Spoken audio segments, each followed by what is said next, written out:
So, next naman po natin is a salary calculator. So, ang needed input po is employee name, basic salary, and number of overtime hours.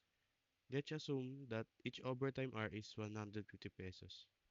Compute gross salary with 12% tax and net salary. Display results neatly formatted with two decimal places.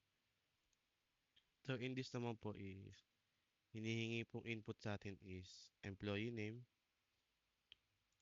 Nag-typecast po tayo ng float which is si basic salary and nag-typecast din po tayo ng int which is si overtime hours. So, ang next natin is gumawa tayo ng variable which is OTPay. Kasi yung OT hours natin is, for example, 1 hour is example is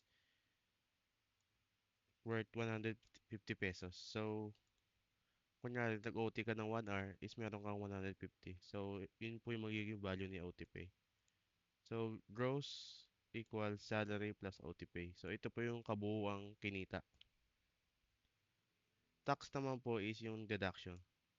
So, 12% po siya ng gross income. So, gross times 0.12. Then, net pay, which is gross minus all of the deductions, which is yung tax po. So, final, ito po yung magiging output. Kinakalot po natin si employee name, si gross, si tax, and then si net.